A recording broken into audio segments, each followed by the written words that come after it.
Usikae kienyeji, usikae kizembe.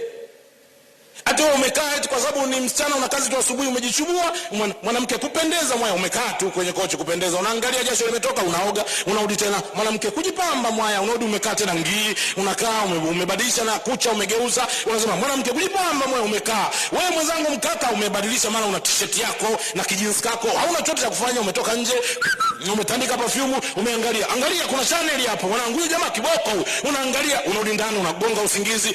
Kaka chai tayari unatoka. Mom, thank you for lunch. Wewe ndugu yangu, unatakiwa una kitu unafanya, hata bustani nje unashindwa, una kazi ya kukaa tu, hata kumwagilia maua ufanye chochote. Yaani wewe upo tu hauna. Kwani jamani nimemsema mtu hapa. Watu wa Mungu Bwana asifiwe. Double hustle. Sema double hustle. Yes. Kabisa.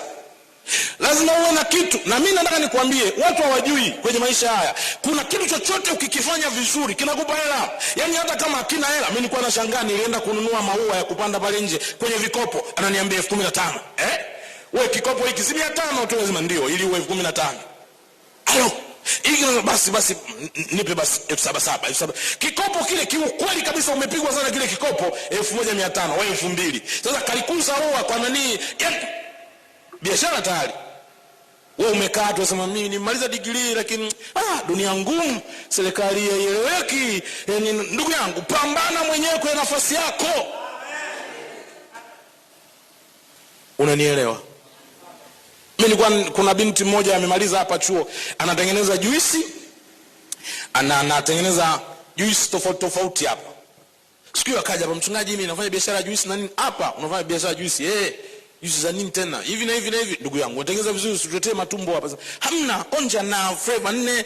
Alo. Ameanza kutengeneza juisi. Namuona kule.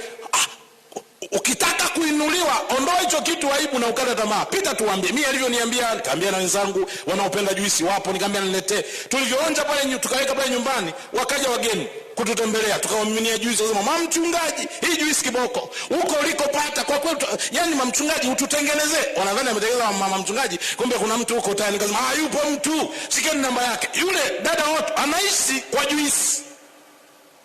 Juisi. Tu umekaa shape ya juisi, mchungaji hauelewi. Mimi wewe uelewi wewe. Unaniona kama sielewi vile ukiniangalia. Wewe mimi naelewa. Mimi naelewa ninachosema, naelewa.